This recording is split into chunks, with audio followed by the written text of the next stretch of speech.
Welcome to this talk sponsored by the Friends of the Bodleian. Before I introduce today's speaker, I have, as usual, a couple of announcements that I hope will assist the many friends who are joining us online today. For the best view of the proceedings online, select Speaker View from the top right-hand button of your screen. You'll notice that automatic closed captioning is in operation, but that can be discontinued very easily by clicking the CC Live Transcript button at the bottom of the screen. We'll have time for questions at the end as usual, but we'd ask you, if you're watching online, to please type these into the Q&A facility and not into the chat, because we won't be monitoring the chat. For those here with us, you'll notice that we have some feedback forms laid out on the seats. And we would ask you to fill these in because it will help us to provide a better series of lectures and so on, inform us about what you would like. So having said that, I'm delighted to introduce today's speaker, Jonathan Elphick, who is a natural history author, editor, consultant, lecturer, and broadcaster, and a fellow of the Linnean Society and the Zoological Society. He specializes in ornithology. His many previous books include Birdsong, 150 British and Irish birds and their amazing sounds, which came out in 2012. Then Birds, The Art of Ornithology in 2017, and the Handbook of Bird Families in 2019. A new edition of Birds, Their Biology and Behavior is due to appear soon. Jonathan was a specialist consultant working with author Mark Cocker on two major books on the cultural importance of birds through history, Birds Britannica, the second edition of which came out in 2020, and Birds and People 2013. And it is on closely related subjects he's going to talk to us today in relation to this absolutely splendid book, which the Bodleian has produced. And I'd ask you to give him a very warm welcome.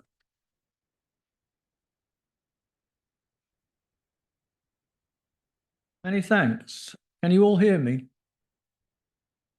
Good afternoon, and thank you for all coming to the library to hear my talk on Ferdinand Bauer, one of the greatest and most industrious of all natural history painters.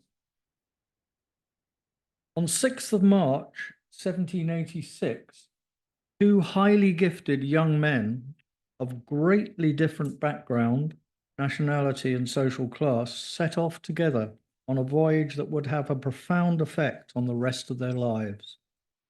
They were the wealthy English botanist John Sibthorp and the far less privileged Austrian natural history artist Ferdinand Bauer. Who was this man who created such a multitude of beautiful watercolors of birds, as well as many more of other animals and a huge number of plants? In this talk, I'll give you a brief idea of his origins and of the journey he made with his employer, Sibthorp, which took up almost 2 years of his life. I will then share with you a selection of his remarkable watercolor paintings of birds from Greece, Cyprus, and Turkey, all 114 of which are printed in their entirety in my book for the first time since they were painted around 230 years ago. Ferdinand Bauer was born in 1760 in a little town called Felsberg. See in a painting by Ferdinand in this picture. It was then in northern Austria on the border with Moravia and remained so until 1919, when it became part of the new state of Czechoslovakia and was renamed Valtice. It was surrounded by beautiful country, and the area is today part of a UNESCO World Heritage Site. It would have had flourishing populations of many of the birds that this young man was later to encounter during his arduous travels in the Eastern Mediterranean, in part of the region known as the Levant, in Greece, Cyprus, and Western Turkey. Also, when he was in those areas, he would have encountered a lot of new birds as well. Ferdinand was one of 7 children born to Lukas Bauer and his wife Therese. And Lucas was employed by the powerful Prince Joseph Wenzel I of Liechtenstein as his court painter, creating intricate floral compositions, church altarpieces, and hunting scenes. Liechtenstein family spent their winters at their palace in Vienna and summers in their splendid castle in Felsberg. Tragedy struck when Lucas died suddenly at the age of just 54, leaving Therese to bring up their 4 surviving sons alone. Ferdinand was not 2 years old. He encouraged them all to practice art from early childhood, getting them to copy their father's illustrations of plants and birds. Their aptitude was already apparent and proved to be lasting, as 3 of the 4, Joseph, Franz, and Ferdinand, went on to make their living as artists. Indeed, the 2 latter brothers became among the greatest of all botanical artists, while Joseph succeeded their father and became the Liechtenstein family court painter, and later was appointed director of the family's art gallery in Vienna, one of the world's greatest private art galleries. Their first rung on the ladder was working for Norbert Bocchius, 1731 to 1806, the physician, pharmacist, and botanist who had become prior of the Felsberg monastery of the order known as the Barmherzigen Brüder, Brothers of Mercy, and was physician to the Liechtensteins. Bocchius took the Bauer brothers under his wing while still children, following the death of their father, and encouraged their artistic prowess. He employed the Bauers to prepare scientifically accurate drawings of local plants for his 14-volume work that came to be known as the Codex Liechtenstein. It took from soon after 1770 to 1805 to complete, and the paintings in the first 6 volumes were exclusively the work of the Bauers. Many of the paintings were direct copies of those in other books, suiting the Bauers well, as their father had trained them so well in extremely precise copying.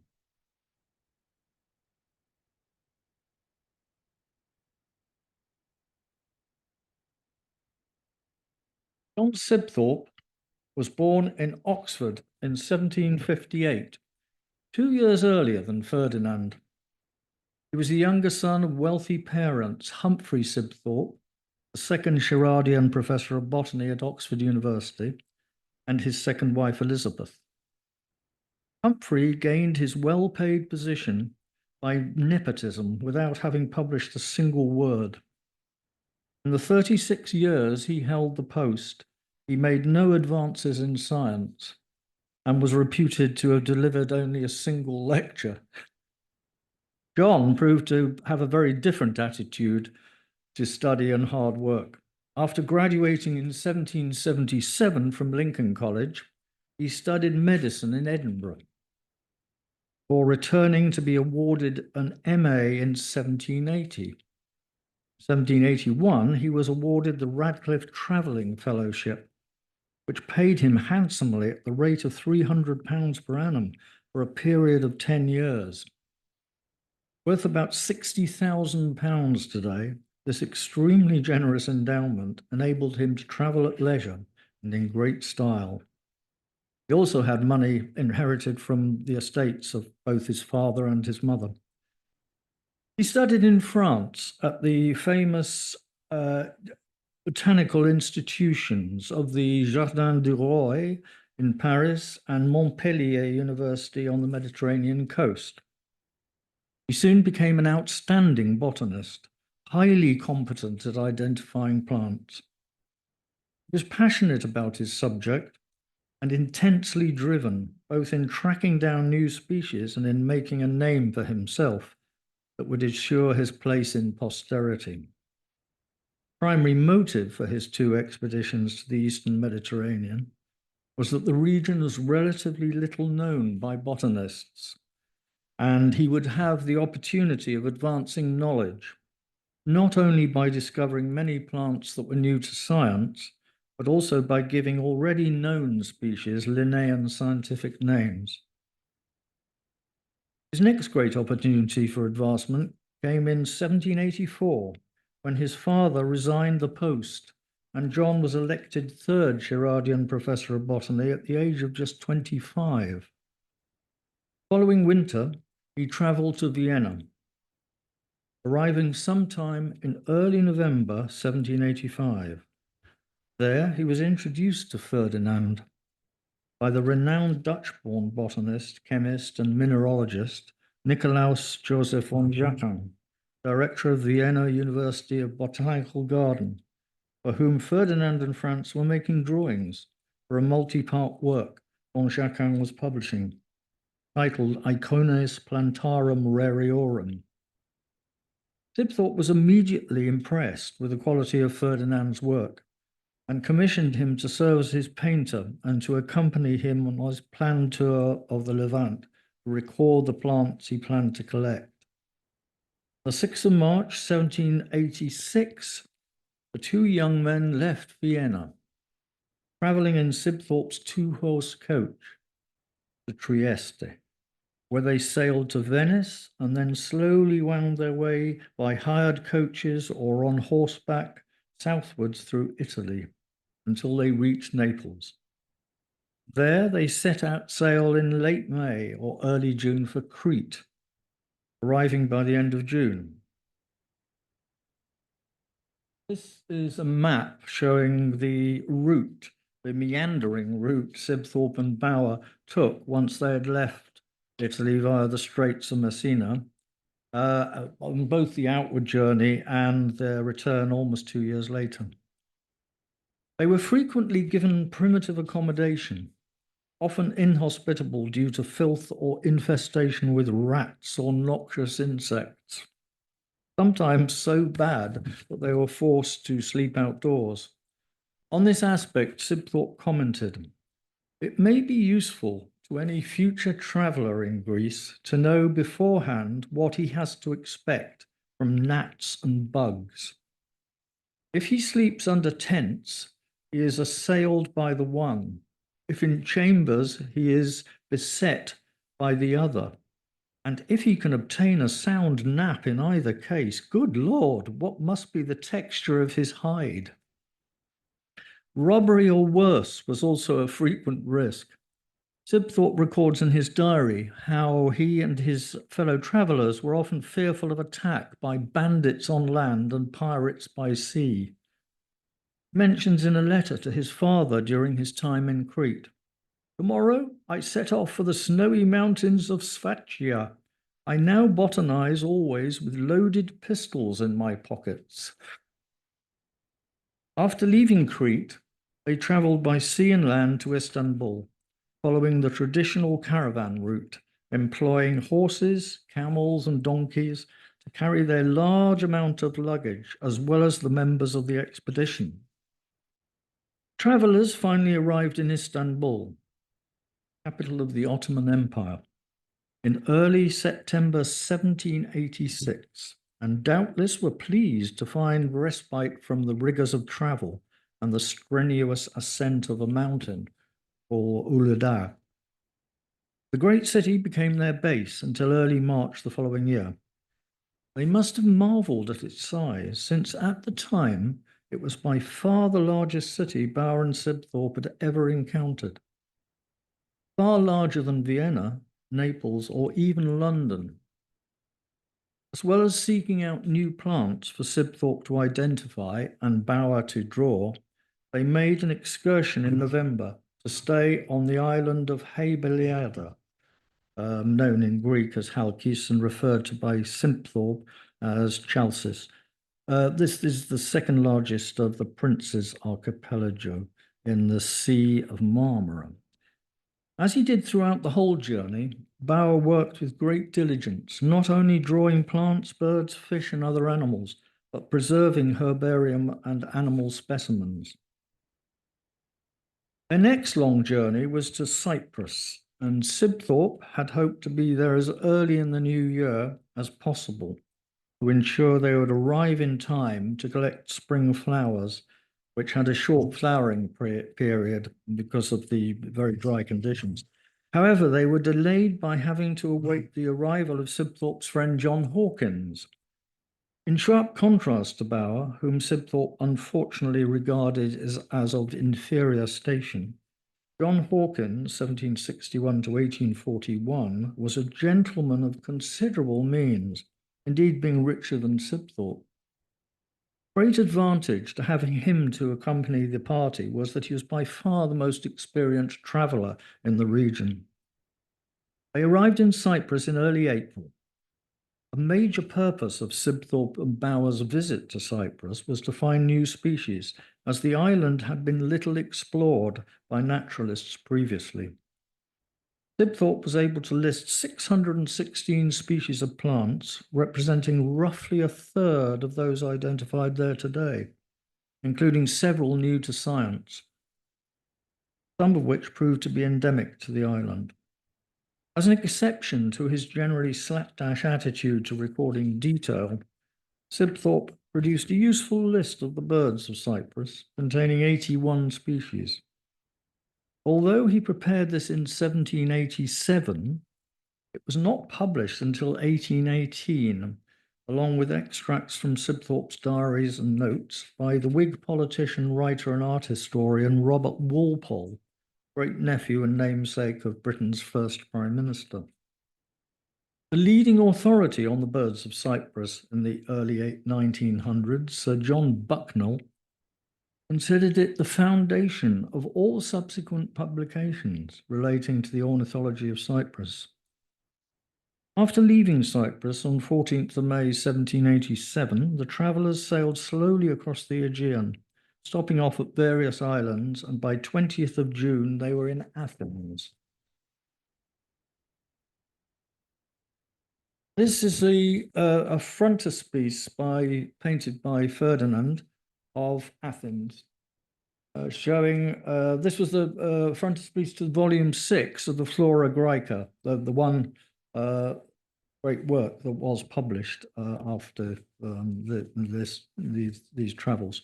At the time of the expedition, this was very different from today, and today's capital city of over 3 million people, being a town of just 6,500, and it was under the control of the Turks and the Ottoman Empire.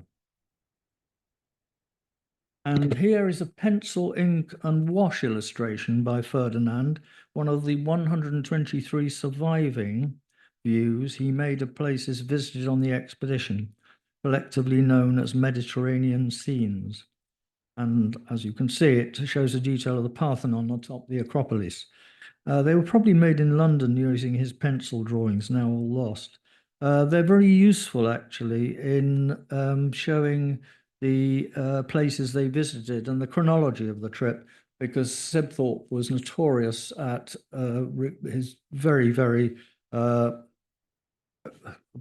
bad attitude to note-taking or even to labeling the plant specimens he collected. After exploring Athens, the party climbed Mount Parnassus and visited the famous classical site of Delphi, then traveled to northeastern Greece, visiting Salonika, now called Thessaloniki. I recently was in Thessaloniki, and I went to the marshes where they found a lot of the birds. And they climbed various mountains en route. Finally, they left Greece by the end of September and faced a 10-week voyage back to England. Back to England for Sibthorp, but for the first time for Bauer. This extract from Sibthorp's notebook shows how difficult it is for researchers to read his handwriting, not helped by the poor quality ink on cheap paper. Fortunately, I was able to access some of these relevant to birds seen in Greece in the printed versions collected by Robert Walpole. Even so, it was only a tantalizing taste of what the explorer must have encountered as a result of Sibthorp's sporadic and unsystematic recording. Now we'll have a bird. This is or rather a drawing of a bird. This accurate side view of a northern wheatear is one of Ferdinand's meticulous pencil drawings made of the birds seen and collected. It shows the plethora of lines leading to a constellation of numbers, each representing a precise colour and serving as a key to Bauer when he was working on the coloured illustrations back in Oxford years later. And here is the watercolour painting of the wheatear that Ferdinand produced for Sibthorp in Oxford, following the return of the Levant expedition to England. He produced some of these, many of these paintings up to 5 or even more years later. Another example here, this is another pair of images here, is an example of Ferdinand's skill at portraying the subtleties of colour.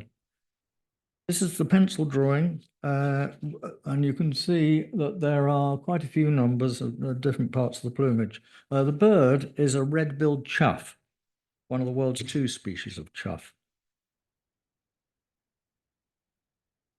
And here is the finished painting. In dull light, chough's plumage appears plain black, but Bauer used his numbering system to highlight areas that would be seen in sunlight, showing a brighter tinge, a brownish tinge, or iridescence. He also distinguished between the different shades of red of the bill and the legs. This bird is among the most striking members of the crow or corvid family, and one of my favourite birds. I grew up in North Wales, where they still breed, and now live in Devon, not far from the growing population of birds in Cornwall, which returned there after a 50-year absence.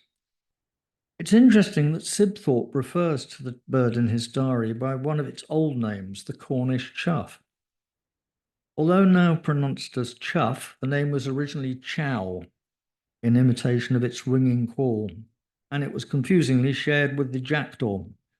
As in other areas where they survive, in Western Wales, the Isle of Man, Northwest Scotland, and coastal Ireland, they thrive in areas where short grass is maintained by grazing, where they can probe with their curved bills into cowpats to obtain the main prey of dung beetles.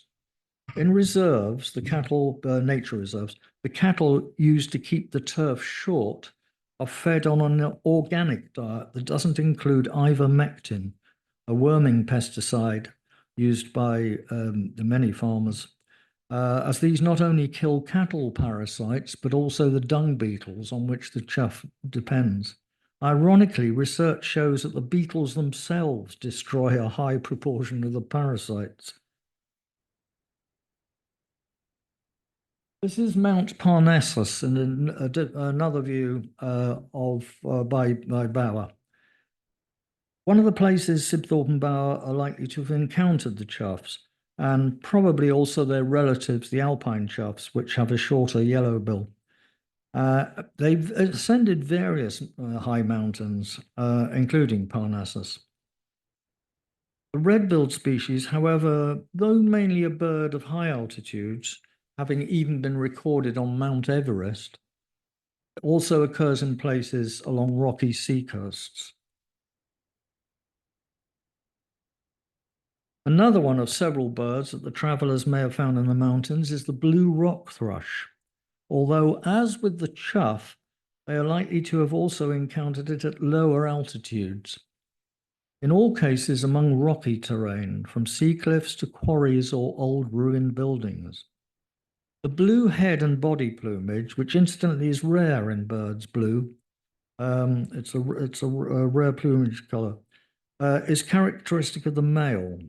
This is probably a first winter bird, with Bauer's rendering of pale tips to the covert feathers overlying the rest of the wings. I'll see if I can. There, you can see they're paler there. That shows that it's a younger bird. And there's another typical example of how meticulous and accurate Bauer was. Her females are dark brown above with pale brown underparts with narrow barring. Despite its common name, This is shown by DNA studies of evolutionary relationships not to be a member of the thrush family, but a close relative of the old world flycatchers.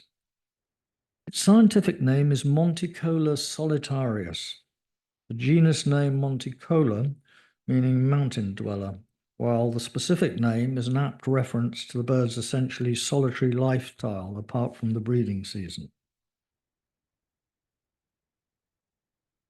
Now, this is a colour chart of the type Ferdinand and his brothers would have been familiar with from their youth and maybe used for reference when copying paintings in Feldsberg and Vienna.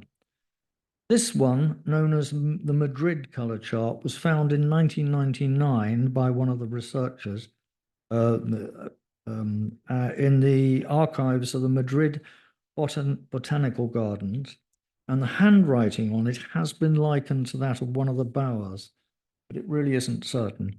And despite this, there's no evidence that Ferdinand used it on his expeditions to the Levant or later exhibitions to Australia. The colour code he developed for the Levant expedition consisted of over 300 numbers, and that for his later and longer travels, much longer travel in Australia, contained about 1,000. That he could use these to recall precise colours years after numbering the pencil drawings and produce paintings showing remarkable fidelity to nature is testament both to the efficiency of his code and his phenomenal memory, perhaps enabling him to visualize colour in a similar way to a conductor or a performer hearing music as they read a score. A fortnight ago, at the summer conference of the Society for the History of Natural History, I had the great good fortune of meeting Jane Jelly, who spoke about her pioneering research over a period of many years into cracking the puzzle of Ferdinand's colour code. I'm delighted to see that Jane, who lives in Oxford, is in the audience today. She has the great advantage of drawing on her background as an artist herself, with a deep knowledge of the traditional pigments and processes Bauer would have used. He laboriously reconstructed a paint box of the colours that would have been available to Ferdinand using traditional pigments. Many of these are still available today from specialist dealers, but others had to be taken from antique paint boxes or made up in her studio using traditional recipes. Ground the pigments by hand into a medium of distilled water, acacia gum, and acacia honey, and then prepared samples of colours for comparison with a selection of Bauer's paintings and the matching pencil drawings with their codes. Making reference to the traditional order of pigments for manuscript painting, he suggested that instead of using a pre-programmed colour chart like this one, Ferdinand's code of over 300 numbers was divided into two elements. The first one or two numbers representing the precise pigment or mixture of pigments needed, and the final digit, which he calls a moderator, serving as a direction on how to use the colour. For instance, what strength of colour is needed, or when to add white, or when it should be used in a particular way, for example, as spots or edging. On their return from the Levant in 1788, Sibthorp instructed Bauer to begin the mammoth task of painting the watercolours based on his meticulous field sketches. He began with the plants, then went on to paint the animals, mammals, amphibians, which then included reptiles, fishes and birds. There was a great contrast between Sibthorp's more leisurely time after returning from the Levantine adventure and Bauer's huge workload. For Sibthorp, his return after being away for 3 years saw him welcomed in his wealthy family and benefiting from the many social connections. This included becoming elected as a member of the Royal Society. Bauer, on the contrast, his output was phenomenal, especially considering that he consistently retained his high standards of accuracy. This is something that just amazes me about this man. but his attitude to work and his dogged determination to produce such beautiful paintings is awesome. It really is. For Flora Greica, Bauer painted almost 1,000 illustrations, completing on average one generally life-sized watercolor of plants every 1¼ days. Bauer dissected flowers and fruits in the field and used a powerful lens to draw details of tiny plant parts, which added to the scientific value of the paintings, but also to the toll on his eyesight, which also must have suffered during long days in Oxford in cramped quarters with not that much sunlight often, and small windows, and without the benefit of modern lighting. There were only oil lamps and candles. But soon after he had completed that immense task, in June 1792, he started the task of painting the plants. He started working on painting the animal specimens collected, completing at least 300 watercolors for the planned Fauna Greica in just 18 months. These still exist in all their glory, but unfortunately, few of Bauer's meticulously colored annotating pencil drawings have survived. As with the rest of his natural history work, Bauer's bird paintings are not only exquisite, but also generally very accurate. They've been praised by many authorities for their great impression of solidity, a three-dimensional effect contrasting with much of the depictions by other contemporary artists. In most cases, Bauer has succeeded in capturing the character, known to birders as jizz, of each species. The quality of the animal watercolors is all the more impressive given that they were started up to 5 years after the sketches were made, and Bauer was working so rapidly under difficult conditions. Paper Ferdinand took with him on which to make his pencil drawings may have been thin and of relatively poor quality, although that's not certain. He probably took some better paper as well. This would have had the advantage of not only being less heavy to carry, but also of keeping costs down. He would have had to pay for his paper as well as his pigments and brushes and other equipment out of the not over-generous salary he received from Sibthorp. To reduce costs further, he often drew on both sides of the paper, or as this example shows, used it to test paints and make all sorts of marks. Back to the birds.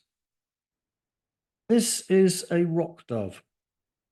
Another bird of rocky country along wild sea cliffs or in rugged mountains is the rock dove, the ancestor of one of our most familiar town and city birds to this day, which you can see if you step out of the door. Yeah, the feral pigeon, town pigeon. The rock dove was one of the first of all birds to be domesticated and bred in captivity at least 5,000 years ago in ancient Egypt, with homing pigeons dating back to Roman times.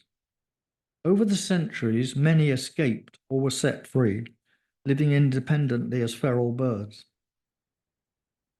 In his diary, Sibthorp records seeing the rock pigeons on cliffs of western Cyprus, as well as around the ruins of Delphi.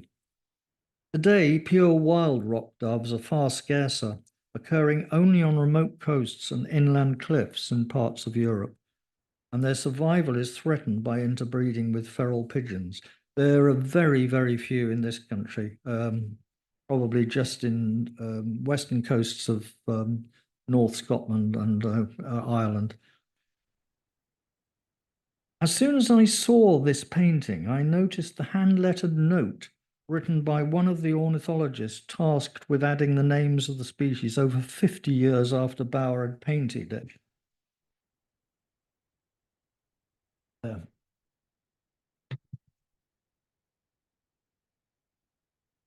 Asserting that it portrayed a different species, the stock dove. This is understandable, since the rock dove was not scientifically described by Linnaeus until 1789, 31 years after the stock dove, and 2 years after the expedition returned from Greece. and some ornithologists still confused the two species until the mid-19th century. This is despite clear differences. The rock dove has far larger black wing bars, as you can see here clearly, an almost entirely blackish bill, save for the fleshy white patch called a cere at its base, while the stock dove's bill is reddish with a pale tip, and it has red eyes in contrast to the stock dove's dark ones. So that's clear. The next bird is the alpine swift. This Bowers portrayed this alpine swift in his usual formal style, typical of the work of other artists of the time, isolated on a standard formalized rock. This is fringed with his typically detailed and beautifully painted vegetation, often very much the right vegetation for the area he was painting. But it's a most inappropriate setting, since on the ground, since swifts are the most aerial of all birds and find it very difficult or impossible to take off when, as very occasionally happens, they become grounded. Alpine swifts are among the largest of all the 100 or so species of swifts, far larger than the familiar, though sadly increasingly scarce, common swifts we see here each summer. In the past, swifts were lumped together with the swallows and martins, and Sibthorp refers to alpine swifts as the most frequent members of the swallow tribe in Greece, but the resemblance is superficial, and the two families are in fact unrelated. Evolutionary studies show that swifts are in fact closest relatives are hummingbirds. Ferdinand would likely have known alpine swifts from mountainous country near his home, and Sibthorp mentions encountering these fast-flying birds capable of reaching almost 70 miles an hour several times on their travels. He calls the alpine swift the melba, which is still used as its specific name, and refers to its mixture of dark, melano, and pale alba plumage, melano alba melba. Here is one such mention by Sibthorp. The melba we found twittering in immense numbers over the island of Didascalo, where it lives with the large bat in the holes of the rocks. Tiny island of Didascalo lies in the Gulf of Corinth, and its old Greek name, Didaskalos, means a teacher, referring to the fact that there was once a school on the island long before Bauer and Sibthorp visited. Today, the island is known as Staronisi. As for the large bat, there is a painting by Bauer that I've seen among the small number of mammal paintings he made for the Fauna Graeca, from which I can see that it is a European free-tailed bat, and indeed a sturdy species, with a head and body about 3.5 inches long, and a free, thick, fleshy 2-inch long tail, accounting for its alternative names of bulldog bat or mastiff bat. By contrast, here's a very different bird, one of a number of wading birds encountered by the expedition, and beautifully and accurately rendered by Bauer. Its amazingly long legs are, relative to its owner's or overall size, the longest of any of the world's birds, and account for its name of stilt, black-winged stilt. A highly apt common name was not used for this species and its close relatives until the early 1800s, accounting for the old name of long-legged plover, which appears on the legend here. It's not a member of the plover family, however, but in a family of its own that also includes the avocets. Sibthorp mentions in his list of bird species that the expedition encountered stilts in Cyprus, and also refers in his diary to their occurrence near the town of Marathon, about 40 kilometers northeast of Athens. These elegant birds live in marshes and on salt flats and estuaries, where the length of their legs gives them an advantage over other waders in finding food, crustaceans, mollusks, and other invertebrates, as well as small fish, as they are able to feed in deeper water as well as in the shallows. They use the long, sharp-pointed needle of a bill to tweezer their prey from the water surface or beneath it, and also to snatch passing insects in flight. Travellers would have encountered a wide range of birds of prey on their long journey. These included two species of the small falcons known as kestrels. Common kestrel, the species that breeds in this country, and this bird, the lesser kestrel. As its name suggests, this is substantially smaller than the common kestrel. Ferdinand painted both sexes of this beautiful bird. This is a female. Lesser kestrels are unusual among birds of prey as breeding colonially on cliffs or in cavities or gaps between roof tiles in old buildings and towns, and often feeding and migrating in groups too. A useful clue to their identity, along with their rasping contact calls. Unlike their mainly rodent and bird-eating relatives, lesser kestrels are largely insectivorous, wheeling around like outsized swallows to seize prey such as crickets, grasshoppers, and beetles in flight.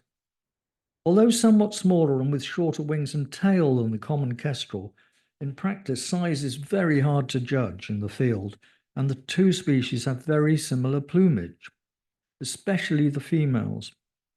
The mark of Bauer's meticulous attention to detail, yet again, is that he has correctly painted the pale claws compared to the black claws of the common kestrel. Although this difference is only visible now in a good view through binoculars or telescope, which of course they didn't have, or with a bird in the hand, or a dead specimen, as Bauer would have been painting, because he painted most all of his paintings after shooting the birds without optical equipment in those days. That's how artists managed to paint them.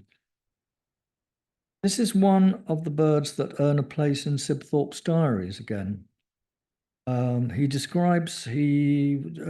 writes while the travellers were in Athens and records that the Falco kirkenazi, half domestic, arrives early in the spring with the storks in immense numbers, joint inhabitant with them of the houses and temples of the Athenians, and retires with these birds at the latter end of August.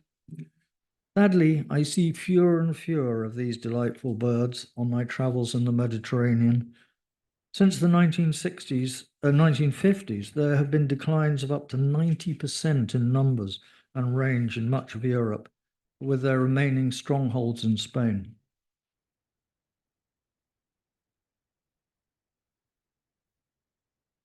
This, by contrast with the little lesser kestrel, is one of the largest and most imposing birds encountered by Bauer and Sibthorp. It's a griffon vulture, a species they may have seen in groups wheeling about over the cliffs of Delphi and Mount Parnassus in their ceaseless search for the carcasses of cattle, horses, goats, or deer on which they feed.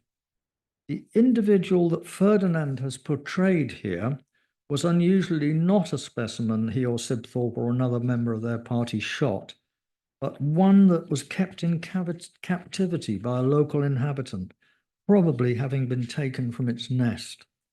Sibthorp probably persuaded its keeper to exchange it for money. It's an immature bird, distinguished from the adult by having a grey rather than a yellow bill and the rough feathers at the base of the neck brown instead of white. Yet again, mark of Ferdinand's accuracy.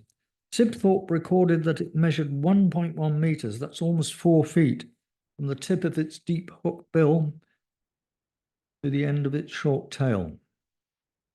The great broad wings span up to 2.7 meters, that's almost 9 feet. I've seen huge numbers of these birds in Spain where they put out meat for them to attract them at so-called vulture restaurants. This is, like all vultures, it has long been reviled and persecuted as a cowardly, filthy scavenger. The truth could not be more different. These magnificent birds, this is vultures in general, so superbly adapted to their lifestyle, perform a vital and highly efficient service to humans in removing sources of disease. Sadly, in many areas, they've suffered huge declines. Contrary to the note written on the in this dramatic painting, naming it as a young short-toed eagle, it looks nothing like that species, and is in fact an immature buzzard. When looking at Bauer's watercolors, I noticed the error immediately, and it is surprising that no one else seems to have remarked on it. Although somewhat variable in plumage, the eagle, a much larger specialist predator on snakes, is very distinctive, typically with a rich brown or dark grey head and breast and pale underparts bearing rows of spots across the belly, or sometimes almost all white. It also has a short neck and a broad head, giving it a rather owl-like appearance, which nothing like this one. The tail pattern too is different from the bird in this portrait, with just, in the short-toed eagle, with just 3 dark bars, the terminal one broad.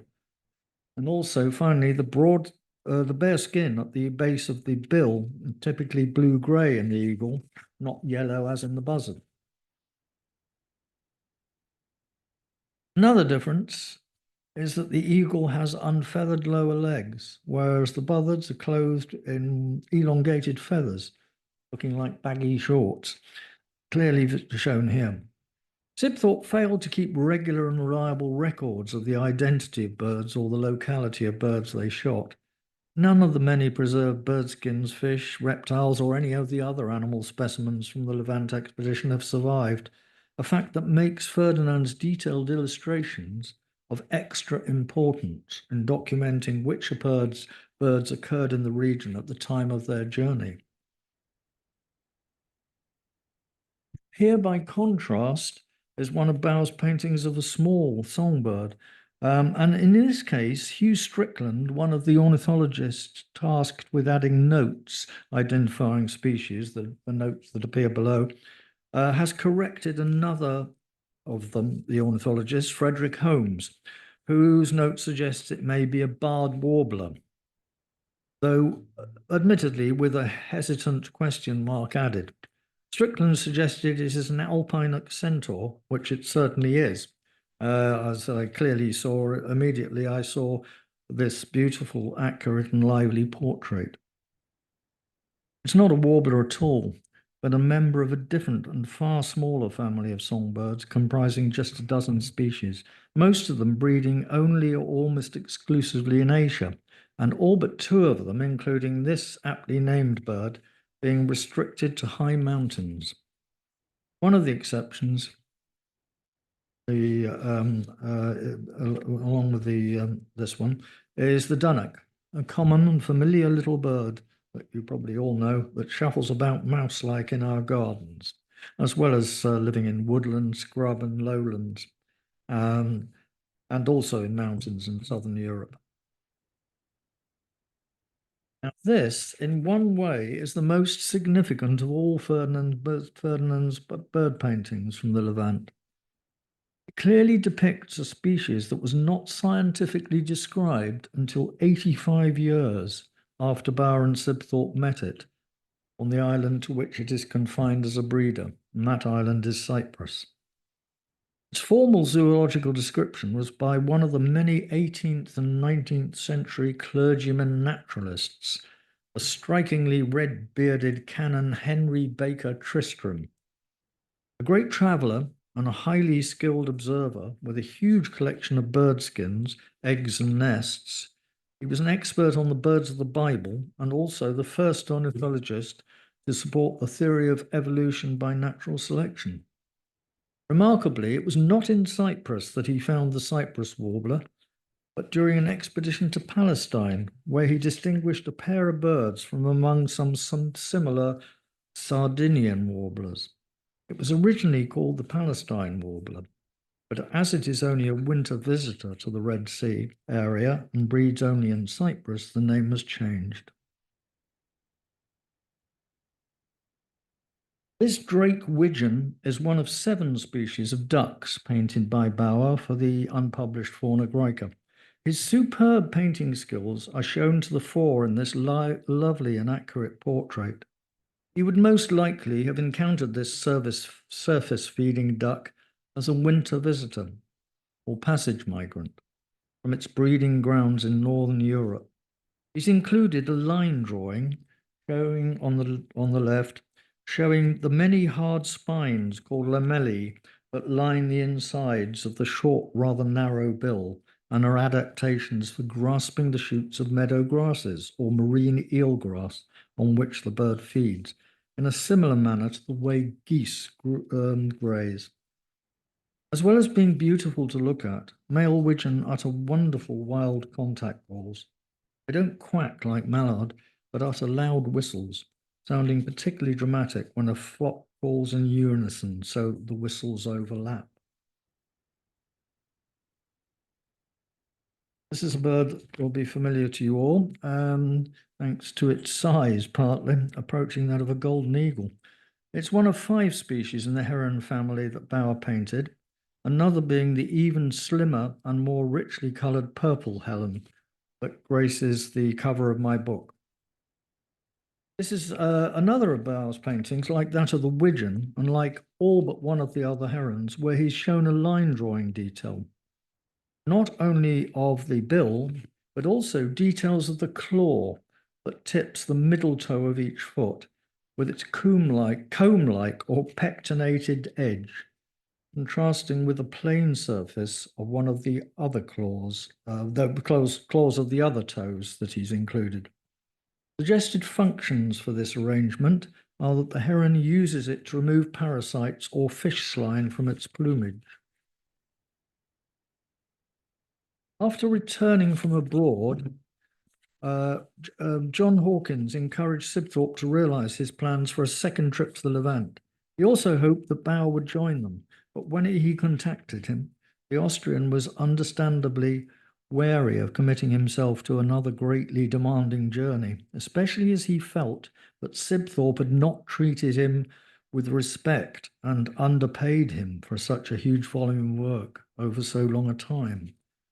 Hawkins had considerable sympathy with Bauer's complaints and relayed them to Sibthorp by letter, saying he, Bauer, assured me that he had been greatly deceived in terms of the engagement, having no idea that it could continue so long. Otherwise, he should have stipulated for much more, his present income being not much more than he'd earned in Vienna.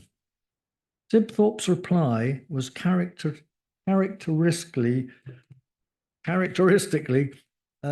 brusque and resolute. I am highly satisfied with his drawings and sensible of their beauties, but like a prudent man with a beautiful mistress, I must not suffer myself to be intoxicated with the beauty and run through lengths which prudence cannot approve. More than I pay him at present, neither can I afford, nor am I willing to give. Bauer's strong disinclination to accompany Sibthorp on this second Levant expedition is perfectly understandable. He devoted 8 long years of his life to producing outstanding work for Sibthorp, often under trying conditions. He wrote a letter dated 31st of July, 1794. This is one of very few of Bauer's letters that have been found. There's no portrait of Bauer either. Responding to Hawkins' entreaty that Bauer should accompany him and Sibthorp once more. In it, he outlined his feelings in no uncertain terms. I think Dr. Sibthorp will begin his tour, and this shows that compared with his erudite and very learned companion Sibthorp, Bauer's English was never great, but I think it's easy to it would be easy to criticize that. This was a man who's, his skills were as an artist, and just, having learned English was an achievement for somebody who wasn't educated. I think Dr. Sibthorp will begin his tour quite in the old style, never come to a determination before the last day, then at once all in a haste, which is most unpleasant. For my part, I conclude from all the obstacles and disagreements by Dr. Sibthorp that he himself has not much inclination for completing his work. Delay and obstacles will attribute to some disinclination if I should take that engagement, by which it would be wit any opposition. In case if it is, I must beg pardon if I shall excuse myself to accompany Dr. Sibthorp. Despite this setback, and unwisely given the state of his health, Sibthorp set off from London on 20th of March 1794 on a second expedition with Hawkins and others, but soon fell seriously ill, probably with malaria, while in Bucharest, requiring convalescence for many months. There followed a strenuous period of extensive travel across Greece, and then a very slow return home, as instead of taking a boat direct from Greece to Bristol, as on the first voyage, he decided to take a circuitous route across land as well as sea.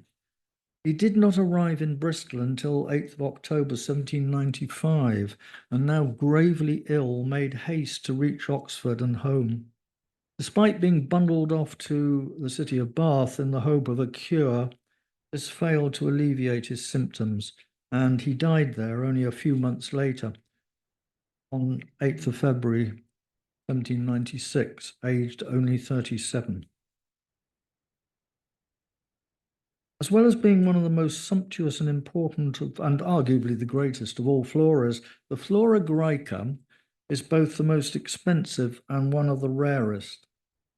First printing numbered only 25 copies, though a second one numbered about 40. Many of the copies surviving today, which are fabulously expensive, are an amalgam of the two printings. After he'd finished the work on the Flora Graeca and Fauna Graeca illustrations, which were never published, in 1794, and was no longer working for Sibthorp, Bauer moved from Oxford to London, where he stayed until 1801, when he spent 4 years in Australia.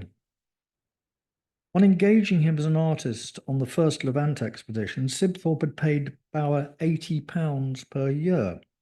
Later, he increased that to £100 per year. However, this compared very unfavourably to the salary of £300 per annum for life his brother Franz received from Sir Joseph Banks while working for 50 years at the Royal Botanic Gardens at Kew. It also was dwarfed by the remuneration of 300 guineas per annum Ferdinand himself received after refusing to go on Sibthorp's ill-fated expedition to the Levant, the second expedition, because he was chosen in 1801 by Sir Joseph Banks as the official artist on an expedition to Australia, then known as New Holland. In fact, this expedition was tasked by Banks with the accurate surveying and mapping of the island continent's entire coastline for the first time, as well as the investigation of its remarkable flora and fauna, which is almost totally unknown to science, though of course familiar to the indigenous Aboriginal inhabitants for at least 65,000 years. Under the command of 27-year-old Lieutenant Matthew Flinders, Ferdinand's fellow expedition members were the naturalist Robert Brown, with whom he worked closely and amicably, William Westall, landscape and figure draftsman, Peter Good, gardener, and John Allen, the miner. Ferdinand's tour of the Levant with Sibthorp had begun in Vienna on 6th of March 1786 and ended in Bristol on 5th of December 1787, spanning a period of 21 months. By comparison, this later, far longer voyage involved not only the first circumnavigation of Australia, but a very lengthy sea crossing to reach that faraway land and return. This took up 50 months of Bauer's life, from the embarkation of the Investigator on 18th July 1801 to its return to Liverpool on 13th of October 1805. It's a mark of Bauer's supreme achievement that his paintings from the Levant tour were eventually published as the sumptuous and superlative Flora Graeca, while the illustrations he made of Australian plants remain to this day the best of any drawn in the field.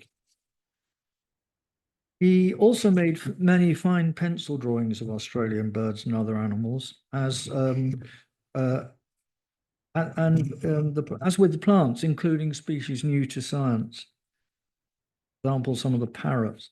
He had further developed his highly effective color coding with a number of different, as I said before, individually numbered colors increased to well over 1,000. In contrast to the situation with the Levant pencil drawings, only a small proportion of the Australian ones were chosen for Bauer to work up as watercolors. Just 236 of the 1,534 drawings of plants and 52 of the 176 drawings of animals. Doubtless weary from his long sojourn on the other side of the world, Ferdinand returned in 1805 to London. Virtually nothing is known of his life there for the next 9 years, though it's likely that he spent most of it working with his usual diligence on the watercolors of Australian plants and animals, in close cooperation with Robert Brown, who provided accompanying texts of their scientific names, descriptions, and information about distribution. In 1814, Bauer left England for Vienna with 14 large cases of possessions, including his extensive herbarium collection and various paintings. There, he lived in a single-story cottage in the Viennese district of Hietzing, near the Grand Schönbrunn Palace. Following a period of illness in 1825, he died in 1826 at his home, aged 66, the causes being recorded as dropsy, an old name for edema, and gout. Little is known about Ferdinand's personality and temperament, apart from a few tantalizing references from others. No portraits of him have ever been found, although a few letters and other documents exist. It seems likely that he, though very single-minded, he was not overly concerned with self-promotion. Sadly, this helped to account for his relative obscurity until quite recently. Finally, I would like to leave you with Ferdinand's painting of the beautiful multicolored European bee-eater. These slender-bodied, spike-tailed birds with their multicolored plumage are highly aerial, chasing flies, dragonflies, grasshoppers, and beetles, as well as wasps and bees, including honeybees. Sibthorp records that the bee bird was not uncommon in Cyprus, and also that the merops, that's the genus name still, invited by the beehives of Hymettus, appears about Athens at the latter end of summer. Finally, I would just like to give my thanks to the many people who have helped with information, including the two major biographers of Ferdinand Bauer, Hans Walter Lack and David Mabley, without whose research I could not have contemplated writing my book. Professor Stephen Harris of Oxford University, also to Tim Birkhead, Julia Bond, Mark Cocker, Jane Jelly, Jeremy Minot and Ricardo Schmidt for help in various ways. To all at Bodleian Library Publishing and to Lucy Morton at the design company Illuminati, and to the Friends of the Bodleian, and to my wonderful family and friends for their support. Thank you.